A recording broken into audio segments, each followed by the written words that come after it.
वीर्यं करवावहै तेजस्विनाधीतमस्तु मा विद्विषावहै।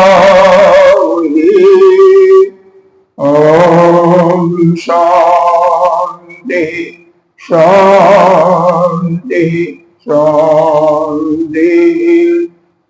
सच्चिदानन्दरूपाय विश्वोत्पत्यादिहेतवे तापत्रयविनाशाय श्रीकृष्णाय वयं नमः। नारायणं नमस्कृत्य नरं चैव नरोत्तमं देवीं सरस्वतीं व्यासं ततो जयमुदीरयेत्। अखण्डमण्डलाकारं व्याप्तं येन चराचरं तत्पदं दर्शितं येन तस्मै श्रीगुरवे नमः। अज्ञानतिमिरान्धस्य ज्ञानाञ्जनशलाकया चक्षुरुन्मीलितं येन तस्मै श्रीगुरवे नमः। गुरुर्ब्रह्मा गुरुर्विष्णु गुरुर्देवो महेश्वरः गुरुर्साक्षात् परं ब्रह्म तस्मै श्रीगुरवे नमः। त्वमेव माता च पिता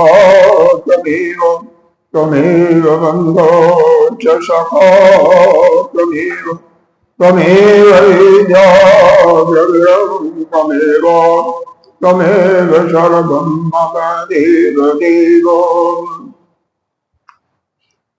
गजाननं भोजगणाधिसेवितं कपेत्यजम्बो फलचारुभक्षणम् उमाशतं शोकविनाशकारकं नमामि विघ्नेश्वरपादकम्।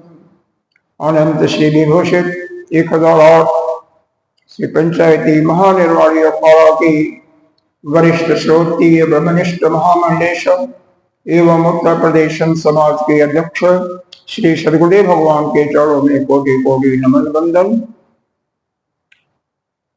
यहाँ के पीठाधीश्वर 1008 श्री पंचायती महानिर्वाणी अखाड़ा के वरिष्ठ आचार्य श्रोत्रीय ब्रह्मनिष्ठ महामंडलेश्वर एवं राजस्थान के राजगुरु स्वामी जी के चरणों में कोटि कोटि नमन वंदन।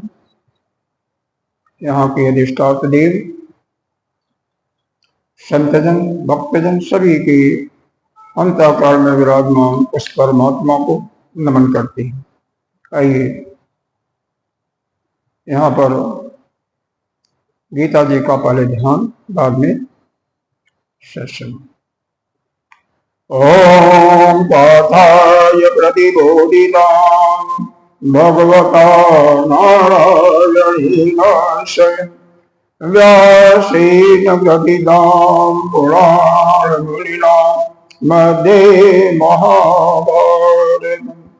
अद्वैतामृतवर्षिणीं भगवतीं अष्टादशाध्यायिनीम् अम्ब अनुसंदधामि भगवद्गीते भगवद्गीते। नमस्ते व्यास विशालबुद्धि कुल्लारविन्दाय पत्रनेत्र येन त्वया भारततैलगुणो प्रज्वालितो ज्ञानमयो प्रदीप प्रपन्नपारिजाताय स्तोत्रवित्रयकपाणि ज्ञानमग्राय केशाय गीतानतये नमः। सर्वोपनिषदो गावो दोग्धा गोपालनन्दन पार्थो वश्य सुधिरभोगा दुग्धं गीतामृतं महत्। वसुदेवसुतं देवं कंसचारूरमर्दनं देवकी परमानन्दं कृष्णं वन्दे जगद्गुरुं। भीष्मद्रोणतथा जयद्रथगला गान्धारनीलोत्पला शैलग्राहवती कृपेणवनीकरेण लीलाकुल अस्वस्थामविकर्णघोरमकरा दुर्योधनवर्तिनी शोतिराकल्पाण्डैरनदीकवर्तकः केशव पराशरवचः सरोजममलं गीतार्थगन्धोद्गमम् नानाख्यानकेशरं हरिकथा सम्बोधनो बोधितम्।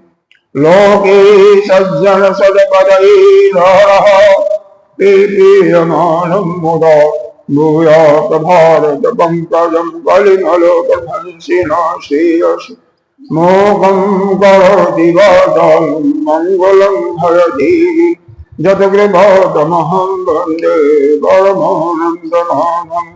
जं ब्रह्मा वरुणेन्द्रो ब्रह्मरूपः स्तुवन्ति दिव्यैस्तै वेदैः साङ्ख्यपदक्रम उपनिषदैः गायन्ति यं सामगं ज्ञानाय तदगतेन मनसा पश्यन्ति यं योगिन् शान्तं न विदुषुरसुरवा देवाय तस्मै नमः देवाय तस्मै नमः।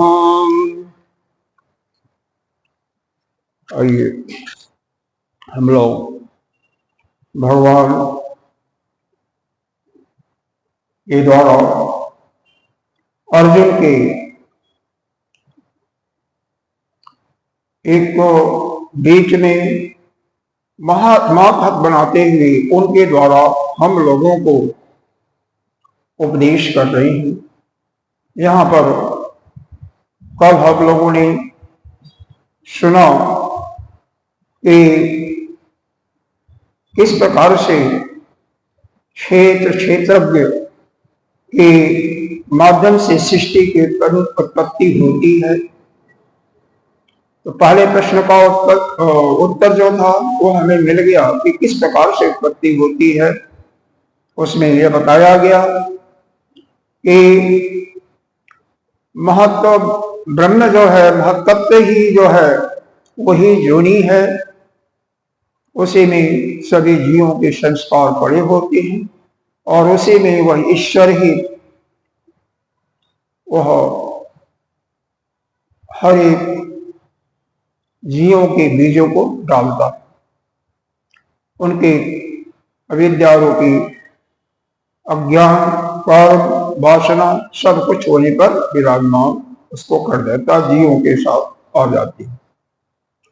फिर दूसरे प्रश्न का उत्तर भी है कि इस क्षेत्रज्ञ पुरुष प्रकृति कहिए, यह इस सृष्टि करने में स्वतंत्र नहीं है कि क्यों, यह ईश्वर के अधीन है, क्योंकि सृष्टि कौन करता, क्षेत्र के रूप में ईश्वर अधीन। तीसरे प्रश्न का उत्तर भी कल दे दिया गया कि इस प्रकृति के 3 गुण हैं, सत्व रज और तम। बांधते कैसे हैं इस पर थोड़ा सा कल बताया गया था।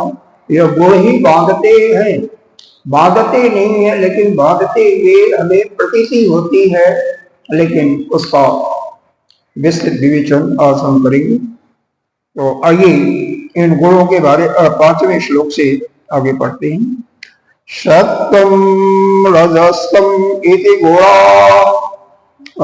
सत्वं रजस्तम इति गुणा प्रकृति संभव निबध्नाति महाबाहो देहे देहिनं भद्रम् तत्र सत्यं निर्मलत्वात् प्रकाशकम् अनामयम् शोकसंगेन बध्नाति ज्ञान संगेन च आनवः।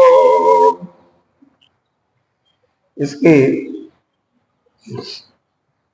शाब्दिक अर्थ तो बहुत ही आसान है, लेकिन हमें इस प्रक्रिया को समझना है कि किस प्रकार से सत्य पहले छठे अध्याय में और छठे श्लोक में सत्य गुण किस प्रकार से बांटता है, इसके बारे में बताया गया है। तो इसमें देखो आत्मा कैसा है। आत्मा तो कभी बढ़ता नहीं है। पहले भी बताया गया था 13वें अध्याय में कि वह निर्मलत्वात् है, वह निर्गुण है, अव्यय है इत्यादि के रूप में उसकी विशेषता दी गई थी। यहाँ भी वही चीज आया है कि निर्मलत्वात् प्रकाशकम अनामयम। यहाँ पर 3 विशेषता उसकी दी गई है। मतलब निर्मलत्वात् मतलब जैसे स्फटिक मणि होता है उसी के समान निर्मल होते हुए प्रकाशमय है। अनामय प्रकाश मान दिया हुआ भी।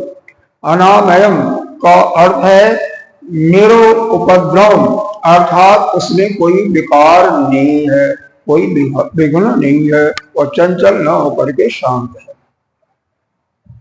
तो वहां पर सत्य गुण जो है उस आत्मा को सुख पूर्वक बांटता है, ज्ञान संगीन, सुख और ज्ञान से बांटता है। बांटता नहीं है बल्कि बांटता हुआ प्रतीति हमें होती है, बांटता नहीं है। बांट तो सकता नहीं है, कैसे बांटता है इसके लिए कुछ हम प्रसंग पर विचार करते हैं। कल हमने आपको इतना ही कहा था कि इस पर कल विशेष रूप से हम विचार करेंगे, अरे विचार अपना प्रस्तुत करेंगे, क्योंकि कल समय का अभाव था। देखिए परमात्मा को प्राप्त करने के लिए 3 मुख्य रास्ते हैं। कौन कौन? पहला कर्मयोग। गीता में इन 3 योगों का वर्णन भगवान ने बताया है।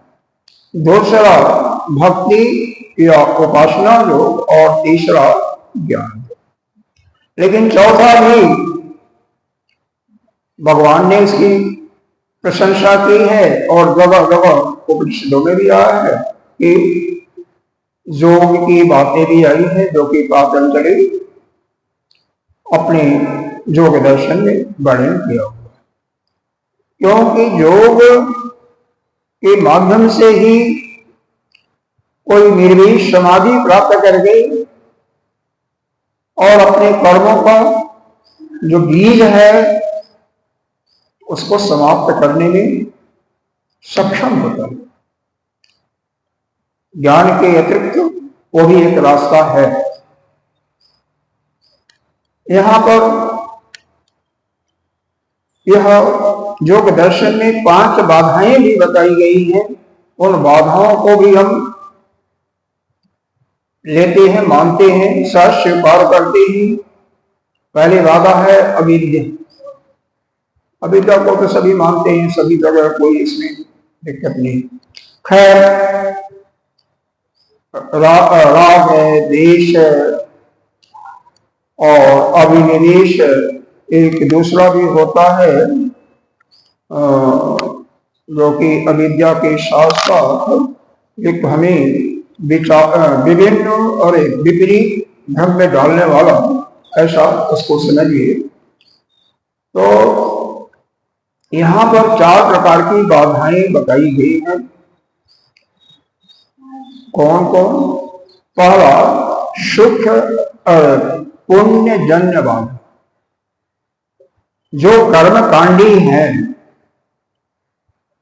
वह बहुत यज्ञ इत्यादि करते हैं तो पुण्य की अधिकता हो जाती है, और जब पुण्य की अधिकता हो जाएगी तो उसका फल क्या होगा? वह सुख से और प्रेरित हो जाएंगे। मतलब सुख, कैसा सुख? धन का सुख, घर का सुख, बाल बच्चों के सुख, और उसी सुख में वह इतने लिप्त हो जाते हैं कि वह फिर भगवान की भक्ति करना, ज्ञान के रास्ते पर चल करके भगवान को प्राप्त करने की, या जो सारा लेना, सब कुछ भूल जाते हैं।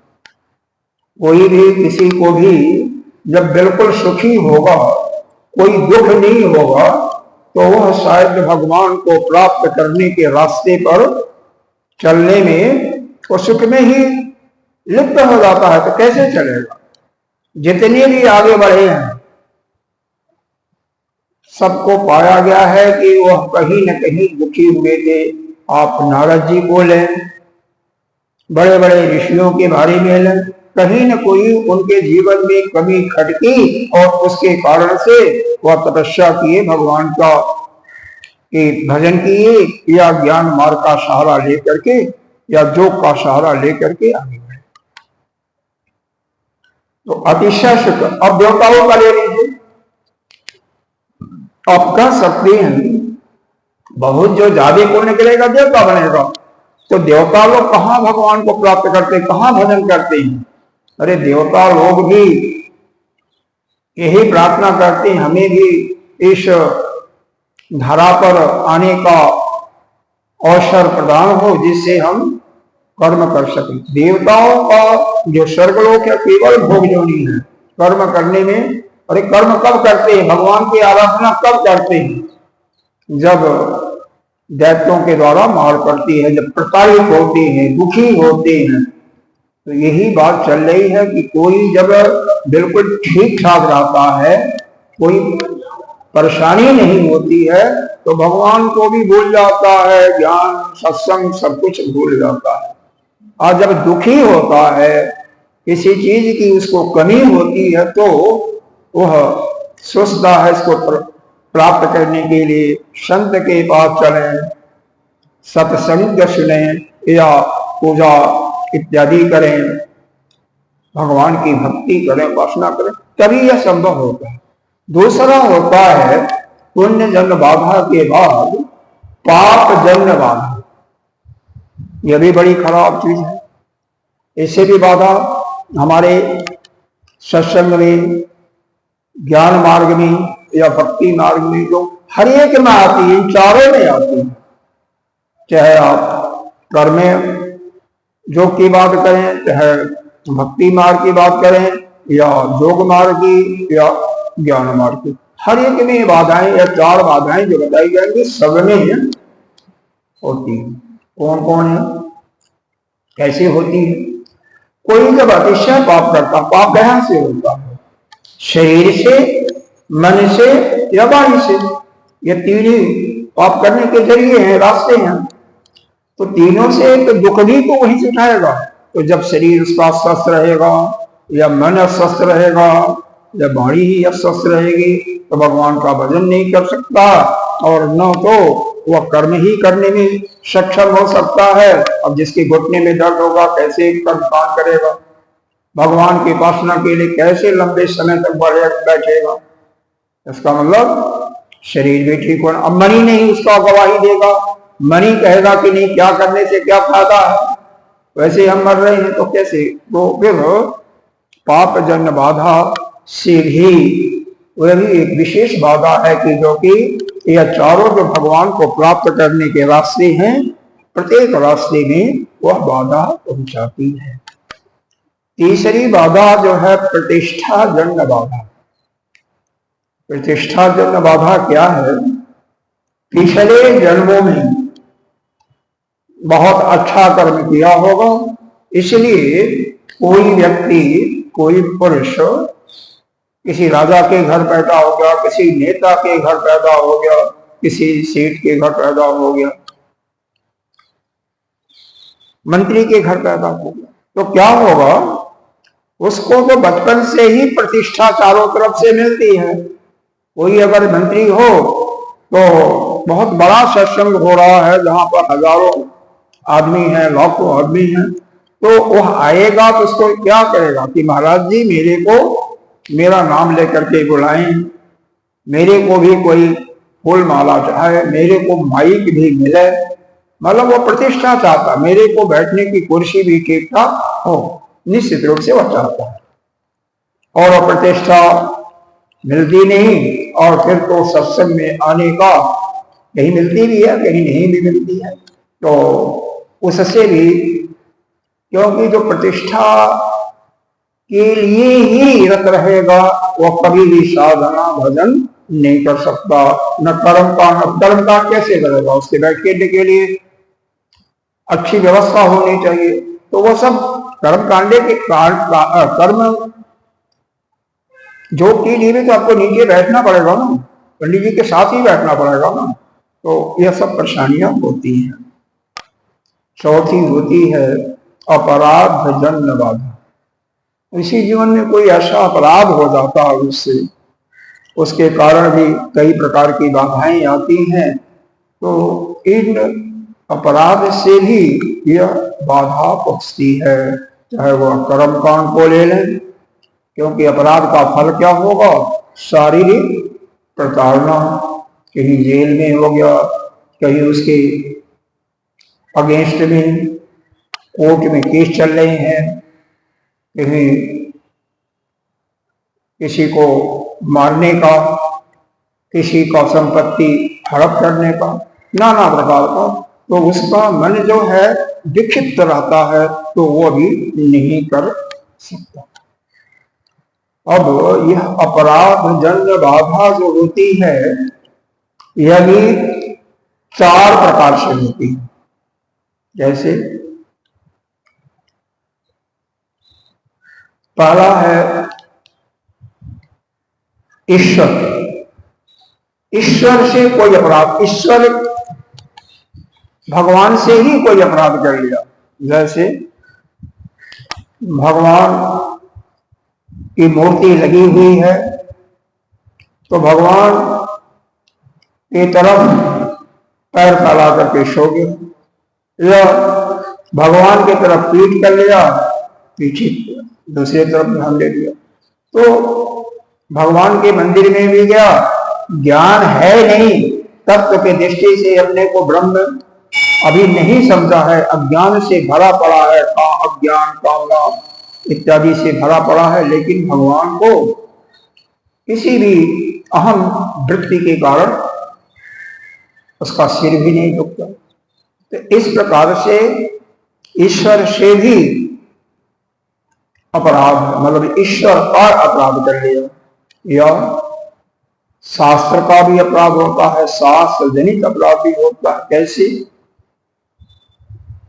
कोई पुस्तक, कोई शास्त्र पढ़ रहा है, नींद आ गई और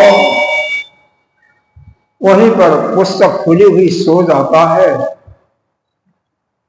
पुस्तक का क्या हो जाता है? मर्दन हो जाएगा, क्योंकि सोने में करवट लेगा, कभी जग जाएगा, कभी जग जाएगा, तो पुस्तक की हालत खराब हो जाती है। तो वहां पर शास्त्र के साथ भी अपराध होता है। पुस्तक को जमीन पर रख दीजिए तो भी अपराध है। शास्त्र को ऐसे सीधे नहीं रखना चाहिए, शास्त्र की हमें मर्यादा का पालन करना चाहिए, उसकी इज्जत करना चाहिए। जब हम शास्त्र का इज्जत करेंगे तो वह मेरा इज्जत करेगा। भगवान कहते हैं जो मेरे को सजाता है ना, मैं उसको भी सजाता हूं। और तीसरा संत का या आचार्य का, उनके अब गया उनका आदर नहीं करता है, उनको गलत शब्दों का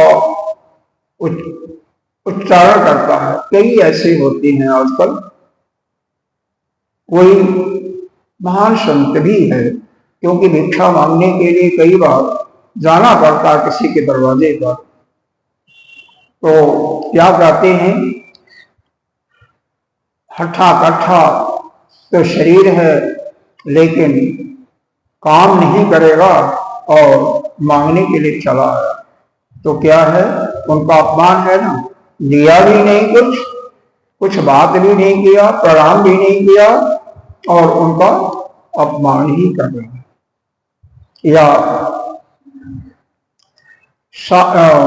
आपके सत्संग में ही बैठा होगा तो यह पुरुष की, साधक की प्रवृत्ति ऐसी होती है कि वो पहले से इच्छा बना करके चलता है कि यह इस विषय पर चर्चा होनी चाहिए और ऐसा होता है उसके अनुसार तो उसको सुख मिलता है, सुख की अनुभूति होता है। और उसके प्रतिकूल होता है तो उसको अच्छा नहीं लगता है, उसके मन में बेचैनी सी हो जाती है। यह ऐसा प्राय देखा होगा कि हम कहीं भी जाते हैं तो यदि हमारे मन में पहले से ही इच्छा उत्पन्न हो चुकी है कि हमें ऐसा ही हमारा सेवा होना चाहिए, ऐसा ही हमें सत्संग सुनने को मिलना चाहिए, तो वह तो मुश्किल है ना। वह तो उसके रूप में नहीं है। संत जो बोलेंगे अपने हिसाब से बोलेंगे, तो किसी के जो चाहते हैं कुछ लोग उनके अनुसार बोलेंगे, कोई जो है किसी के अगेंस्ट में बोलेंगे, उसके अगेंस्ट में नहीं, जो वह चाहता है वह नहीं बोलेंगे। तो उसके कारण से भी अगर वह दुखी होकर के संत का अपमान करता है तो वह भी अपराध है, संत जन्य अपराध।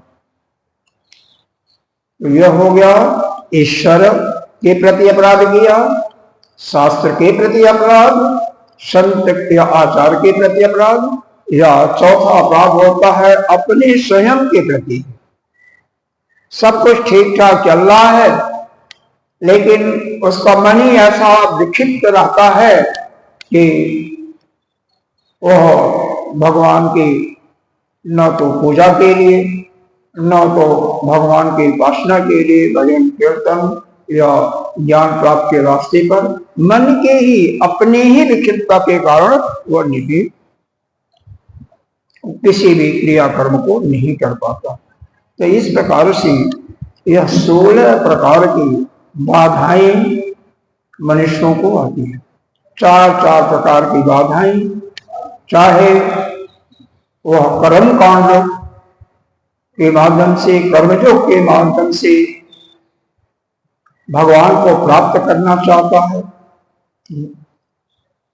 योग के माध्यम से, भक्ति या उपासना के माध्यम से या ज्ञान के माध्यम से, हर जगह यह 16 प्रकार की बाधाएं आती हैं।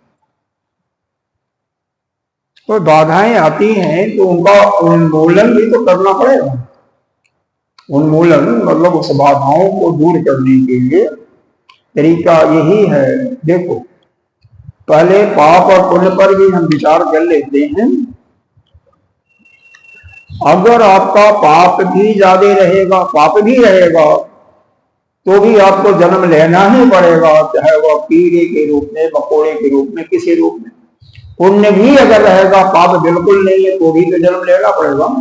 उस पुण्य के माध्यम से जो धर्म हो रहा है, जो फल मिलने वाला आपको, वह फल भोगने के लिए आपको आना तो पड़ेगा ना। इसलिए कोई भी आप कर्म करो तो निष्काम रहते हुए, मतलब चाहे कोई कर्म मतलब कर्म योग के माध्यम से कोई जब बड़ा यज्ञ कर रहे हैं, छोटा यज्ञ कर रहे हैं, किसी को दान दे रहे हैं, तपस्या कर रहे हैं, या स्वयं समाधि में जा, तो किसी प्रकार की इच्छा मत करो, सभी के कल्याण हो। यहाँ तो आजकल क्या, पहले शुरू से ही बना हुआ संकल्प पंडित लोग कराते हैं। संकल्प में क्या है, अरे यहाँ तक कि दुर्गा सप्तशती में भी पुत्रम दे, धनम दे, जसो दे है ना, कई बार आता है, उच्चारण होता है। तो इसका मतलब क्या है, कामना। तो हमेशा ही अगर कामना होता रहेगा कामना ही करोगे तो उससे पाप भी होगा, पुण्य भी होगा, जैसा कर्म करोगे। तो कामना रहित जब कोई भी कर्म करता है तब जाकर के उसका कल्याण होता है। तो न तो धर्म की वृद्धि होती है, न अधर्म की, न पाप की, न पुण्य की, यहां से हो जाता है। और जब पाप पुण्य सम रहेगा, उसका मन भी सम रूप से रहेगा, तो न तो उसकी प्रतिष्ठा की इच्छा होगी और न तो उसके द्वारा कोई अपराध होने की संभावना रहेगी। इस प्रकार से वह इन बाधाओं से भी मुक्त हो सकता है। आइए इसी का इस छठे श्लोक का भगवान भाष्यकार ने कैसे दिया है, इसका अर्थ कैसे बताया है, उस पर प्रकाश थोड़ा सा देखते हैं। बहुत सुंदर वर्णन किया है। तत्र सत्वम, सत्वम का मतलब दिया सत्यस्य एव तावत लक्षणम। सत्यवादी, सत्य का मतलब केवल सत्य ही नहीं बल्कि रजस और तम, यह तीनों गुण कैसे बांटते हैं। तो यहाँ पर सत्व गुण के लक्षणों के विषय में बात की जा रही है। अगले श्लोक में रजगुण की, फिर बाद में तम गुण की बात होगी। तो कैसे यह सत्व गुण बांटता है उसके विषय में देखें। प्रश्न ही पूछा गया है कैसे बांटता है, तो सुख संगीन, इसका उत्तर दिया गया है सुख संगीन। यह सुख संगीन इस श्लोक में ही आया हुआ है। नीचे के लाइन में दिया हुआ है सुख संगीन और ज्ञान संगीन। तो सुख संगीन का और ज्ञान संगीन का दोनों का अर्थ अच्छी तरह से समझें। सुख संगीन का मतलब सुखी अहम इति विषय भूतस्य सुखमय विषयाणि आत्मनि संश्लेषापादनम मृषा इव सुखे सज्जनम इति सा एषा अविद्या। होता क्या है, देखो यहां पर भी दो चीजें आती हैं, एक विषय है और एक विषयी है। इस चीज को ध्यान सुनिए। विषय क्या है, वही पांचों विषय आती हैं, शब्द स्पर्श रूप रस गंध के माध्यम से वह विषय। तो उन विषय जो है उसके गुण है, प्रकृति का वह धर्म है। तो सप्त तीनों गुण है, उसमें सत्य गुण भी हो सकता है, रज भी, तम भी हो सकता है। लेकिन विषयी जो है, जो उसका भोग करने वाला है, उसके अंदर कोई गुण नहीं होता। जैसे रसगुल्ला, रसगुल्ला का क्या होगा, सभी लोगों ने खाया भी होगा, मीठा होगा ना। तो उसको जो खाने वाला है उसको मीठे का भान तो होगा जब खाएगा तो, लेकिन उसके अंदर मीठापन का गुण तो नहीं होगा ना। क्या होगा, नहीं होगा। लेकिन वही विषयी, यहां पर एक शब्द दिया हुआ है संश्लेषापादनम।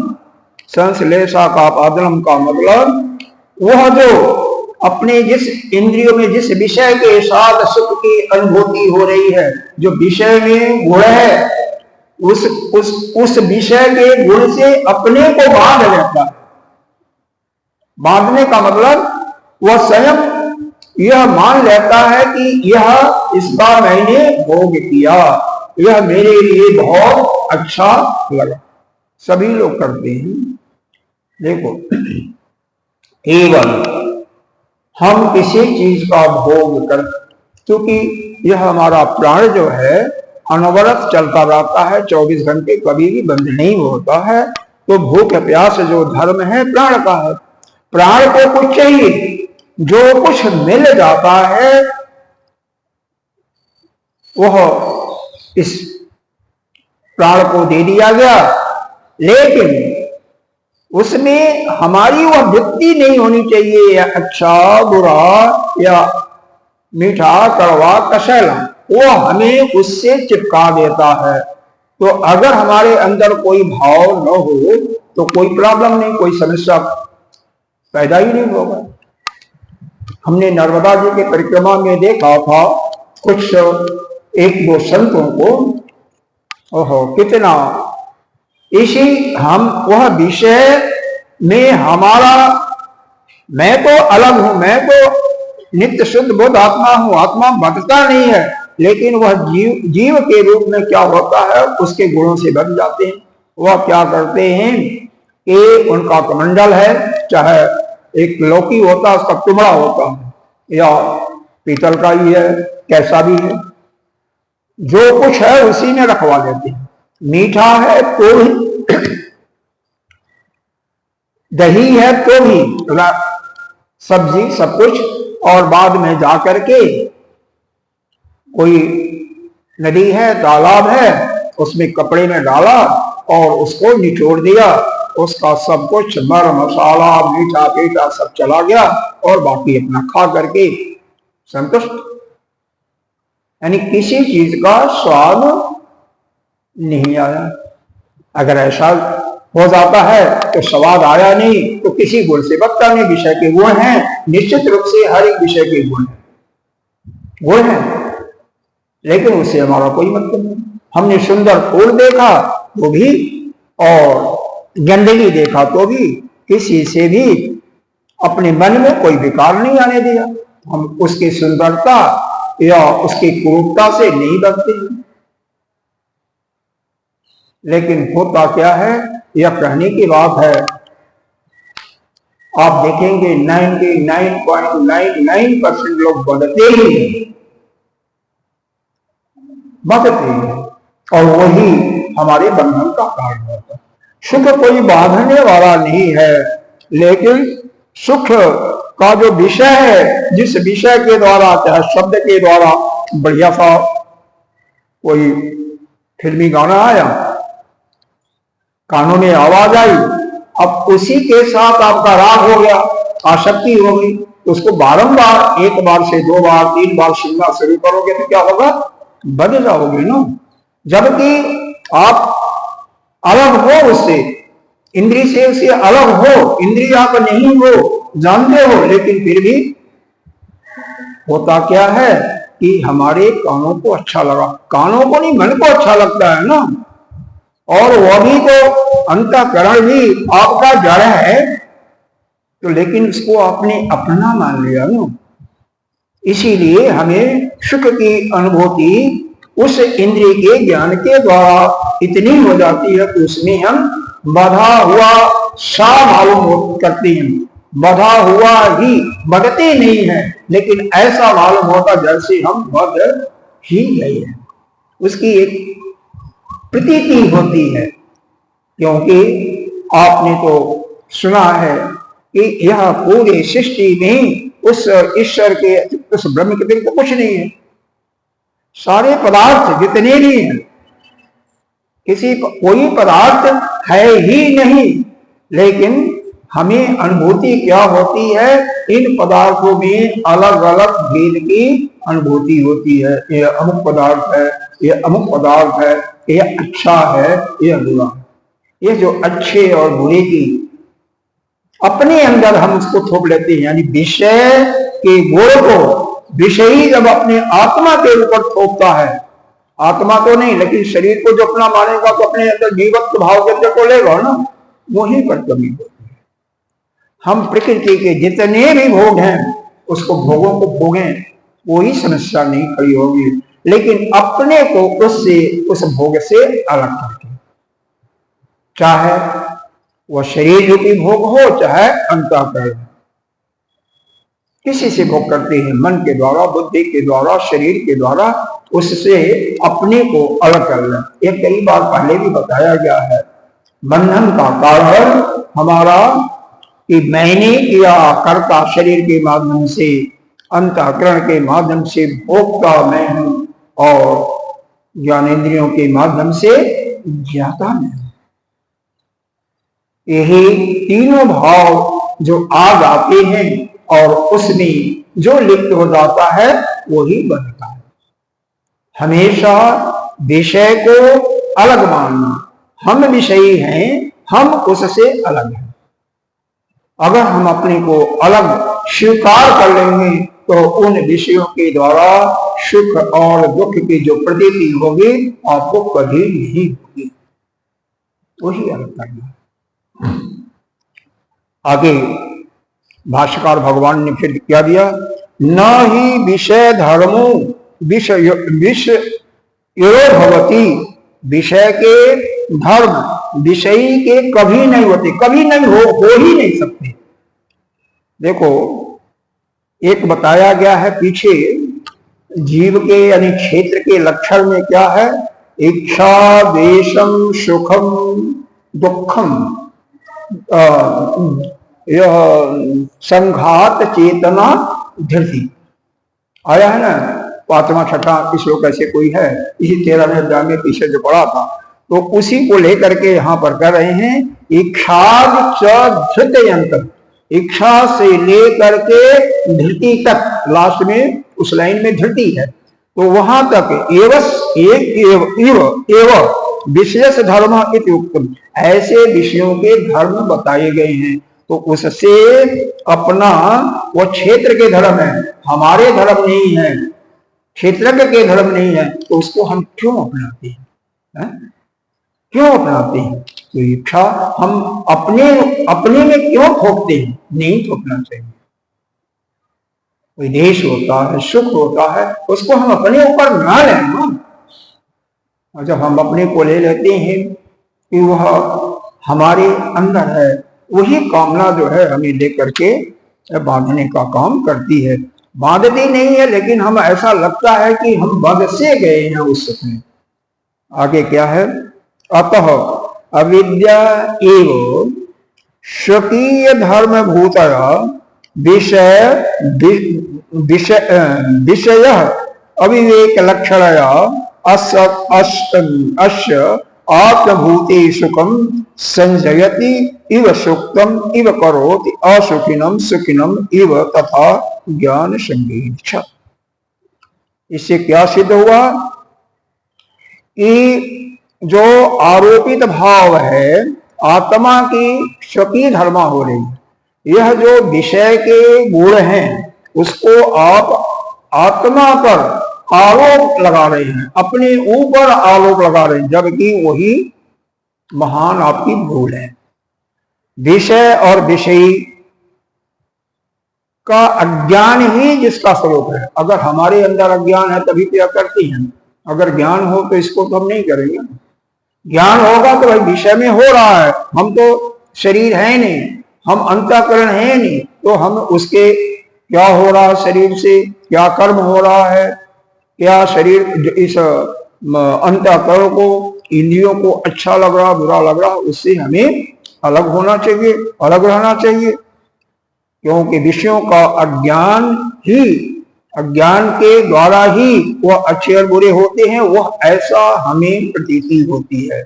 ऐसे जिसके पास अज्ञान ऐसा होता है, अविद्या होती है, वही सत्गुण होकर के भी वह अनात्म स्वरूप, जितने भी विषय हैं क्या है, अनात्मा है, जड़ है।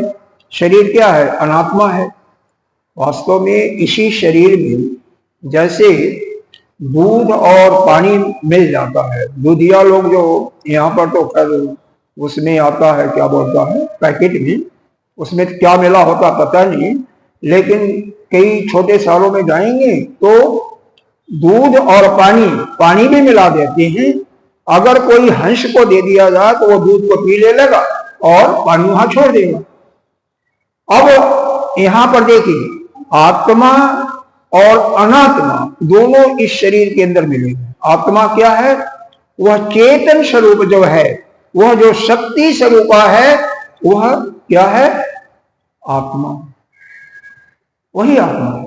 और उसके अतिरिक्त जो कुछ है, यह शरीर 5 फुटा 6 फुटा 7 फुटा दिखाई दे रहा है, यह ज्ञानेन्द्रियां, कर्मेंद्रियां, मन, बुद्धि, चित्त, अहंकार, सब कुछ क्या है, यह जड़ है और अनात्मा है।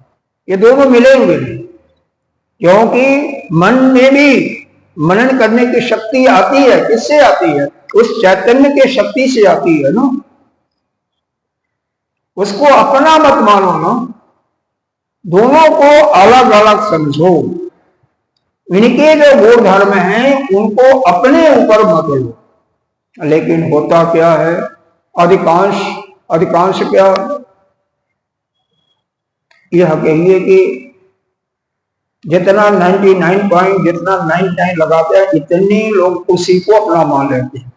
शरीर को मानने वाले कितने होंगे? अरे जितने भी, जिनकी भी अज्ञान के पंजे से बधे हुए हैं वो तो मानेंगे ना। जितने भी कर्म कांडी लोग वो भी यही मानते हैं। कई तो भक्त भी मान लेते हैं, जो उस परमात्मा के स्वरूप का जिनको दर्शन नहीं हुआ है, परमात्मा में नित्य उनकी उपासना नहीं होती है तैल के धारावत, वो भी मान लेते हैं कि इस शरीर को यह हुआ, सुख हुआ, दुख हुआ, यह शरीर ही मेरा है। हमने बहुत अच्छा काम किया, आज हमने भगवान की उपासना 4 घंटा की, यह क्या हुआ? यह भी तो शरीर, यह आपका मन किया, उसको आप अपने ऊपर थोप लिए ना। आप तो कुछ करने वाले नहीं हो ना, आप अपने को अकर्ता मानो ना, आप तो साक्षी रूप से हो ना।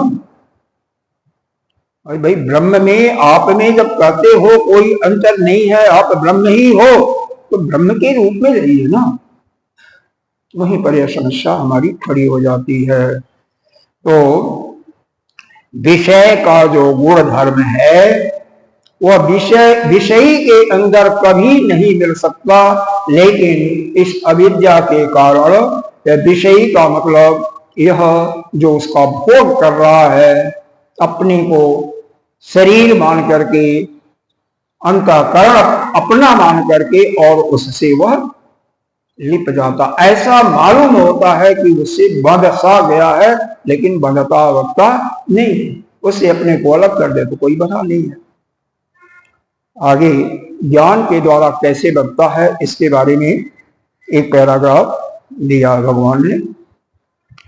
ज्ञानम इति सुख साचार्यात् क्षेत्रस्य एव अंतःकरणस्य धर्मो न आत्मनः आत्मधर्म तत्ते संग अनुपपत्ते बंध अनुपपत्ते क्ष। यानी ज्ञान भी सुख का साथी होता है। ज्ञान से भी हमें, देखो यहाँ पर अपरा विद्या है, ठीक है, किसी वस्तु का ज्ञान हुआ उससे आपकी सुख की प्रतीति होती है। कैसे? अपरा विद्या है तो उसके कारण से। सुख साचारत क्षेत्रस्य एवं अंतःकरणस्य धर्म, यह किसका धर्म है? वास्तव में यह क्षेत्र का धर्म है। अभी बताया था, इच्छा देश सुख दुखम संघात, सब क्षेत्र का धर्म है, आत्मा का धर्म नहीं। तो वह शरीर का धर्म है या अंतःकरण का धर्म है? न आत्मनः, आत्मा का, यानी आप आत्मा हो तो आपका धर्म नहीं है, तो आप क्यों मान लेते हो? आत्मधर्म तत्ते, और जो उसको मान लेता है संग अनुपत्तते, अनुपत्तते का मतलब उससे आसक्त हो जाता है, और जो आसक्त हो गया वह क्या हो जाता है? बंधा अनुपत्तते च, वही जो है ऐसा मालूम होता कि वह बांध गया। सुखे इव ज्ञानादो, देखो सीधा साधा है, इसका एक सेंटेंस में, एक वाक्य में इसको समझना चाहें तो सिर्फ यही है कि यह जो शरीर है, इंद्रियां भी इसके साथ ही है, लेकिन फिर भी अलग भी कर लो या अंतःकरण कर लो, शरीर इंद्रिय अंतःकरण, इनके जो गुण हैं, जो धर्म है जिसका यह भोग कर रही हैं, उसको अपना न मानना ही, जो अपना नहीं मानता है, इनके गुण और धर्म को, यानी विषय के गुण और धर्मों को जो अपना नहीं मानता है, उससे अपने को अलग करता, वो हमेशा सुखी, वह अपने स्वरूप में मस्त है। तो अपने स्वरूप में कौन आनंद, हर समय आनंद युक्त रहेगा, जो इस शरीर के जितने भी संबंध है अंतःकरण सबसे अपने को अलग करके रहेगा। भूख प्यास लगती है, प्राण को लगती है, हमें नहीं लगती है। उसको जो भी लगती दे दो, उसमें अच्छा बुरा का कोई बर्ताव नहीं है। अच्छा है बुरा केवल उसको भरना है। प्राण थोड़ी चाहता है कि हमें अच्छा मिले, वह तो आपकी अपनी इच्छा है ना, और इच्छा भी धर्म किसका है? इस क्षेत्र का ही है, वह अंतःकरण का ही है, आपका नहीं है। लेकिन आप क्यों चाहते हो कि हमें अमुक सब्जी ही मिले, अमुक मीठा ही मिले, अमुक चीज ही मिले, हमें लोग आदर सम्मान दें, क्यों चाहते? यही तो गलत है ना, यही तो बांधने वाला चीजें हैं। भगवान ने भी इसको ऐसा मतलब इतना सुंदर तरीके से भास्कर ने स्पष्ट रूप से बता दिया है, थोड़ा सा भी अगर कोई विचार करे तो निश्चित रूप से वो मुक्त केवल इसी 2-3 श्लोक पढ़ करके हो सकता है, लेकिन उसको अपने अंदर अनुभव कर ले। सुखे इव, इव का मतलब यही ही है नहीं, लेकिन ऐसा ही प्रतीति होती है।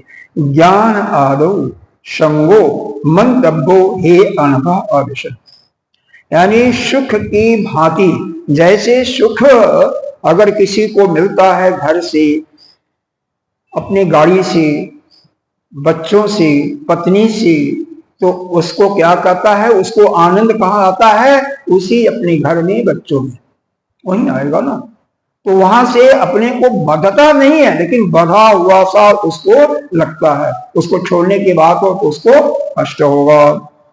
उसी प्रकार से ही ज्ञान आदौ संगो, ज्ञान या जो ज्ञान आदौ का मतलब यह भौतिक ज्ञान की बातें की जा रही हैं, विषयों के ज्ञान से, उनके संग से, उनसे आसक्त होकर के वह भी अनघ अव्यसन, अनघ कहते हैं पाप को, अनघ पाप को कहते हैं, अव्यसन मतलब दूसरे शब्दों में यह कह लो कि उन्हीं से वह बंधा हुआ सा प्रतीति होता है, उन्हीं से।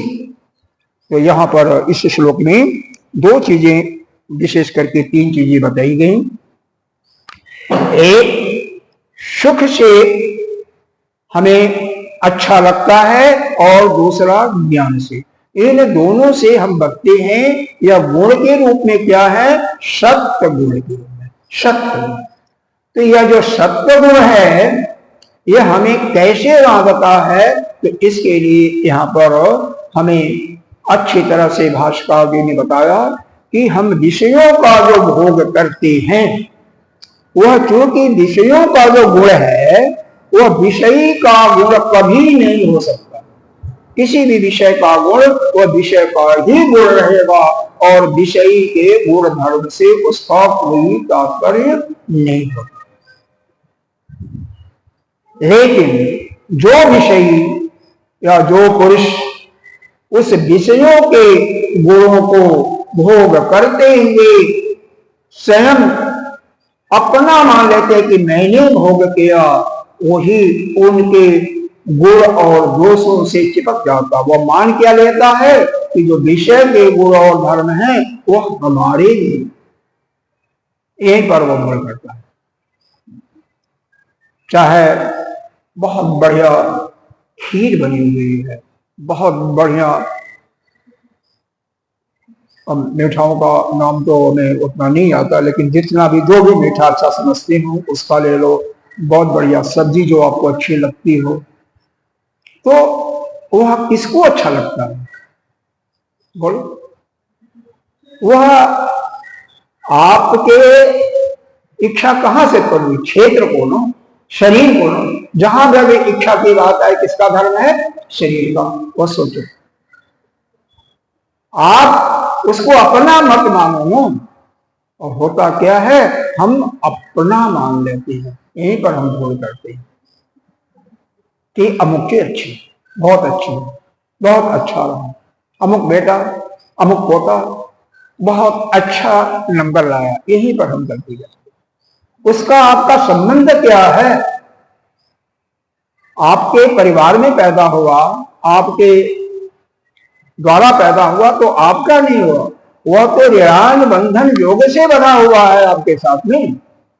पिछले जन्मों में उसने आपसे कर्जा लिया था, या आपने उससे कर्जा लिया होगा, और चाहे उसने चुकता नहीं किया या आपने नहीं चुकता किया, इस कारण से वह उसका जन्म आपके परिवार में हुआ ना।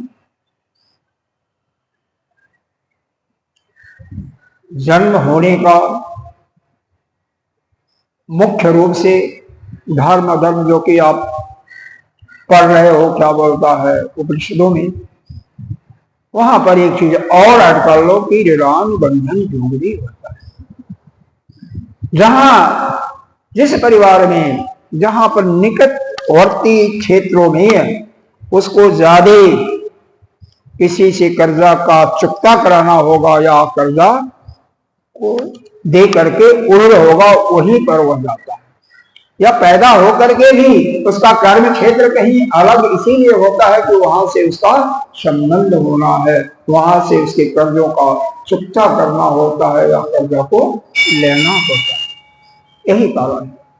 कहीं भी पैदा हुआ है कोई, जहां जहां उसका यह लेन देन का बात होगा वहीं पर जाएगा, वही कोई किसी को देने वाला नहीं है, सब उसी का दिया हुआ या लिया हुआ आता है।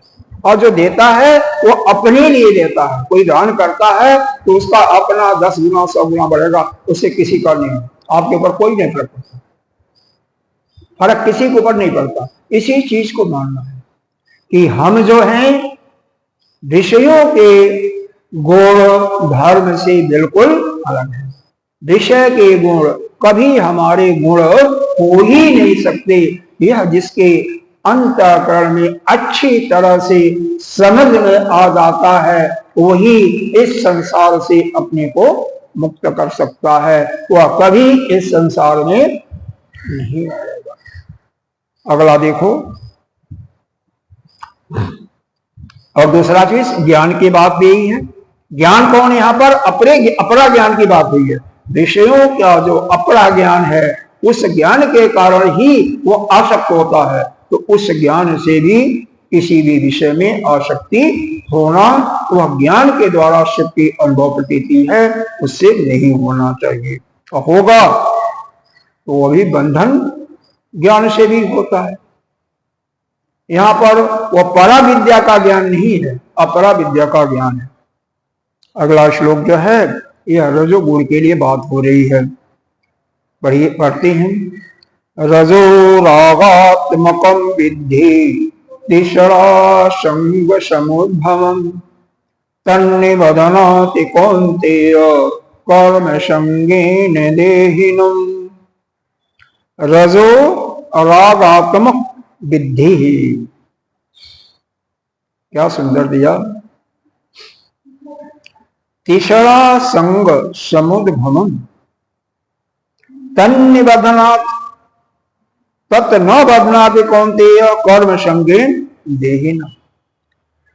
यहीं पर तीसरे अध्याय में गीता जी ने बताया गया है कि काम एषः क्रोध एषः रजोगुण समुद्भव। यह काम और क्रोध कहां से उत्पन्न होता है? रजोगुण से। और रजोगुण का मुख्य लक्षण क्या है? तीसरा। तीसरा का मतलब क्या हुआ?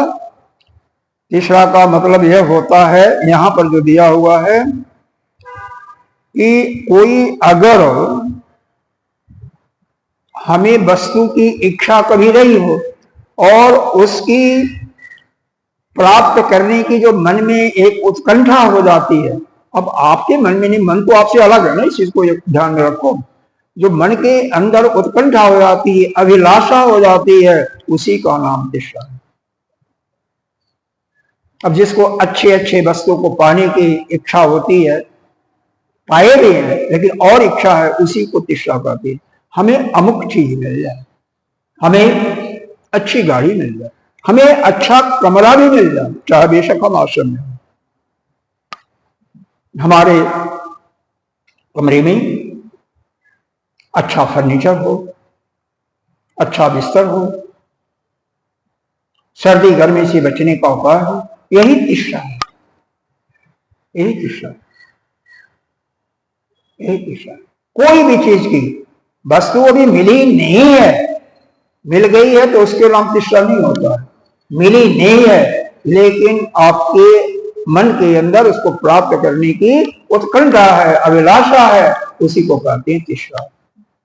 भगवान भाष्कर ने रजो रागात्मक का अर्थ बताया, रंजनात रागो गैरिका आदिवद रागात्मक, मतलब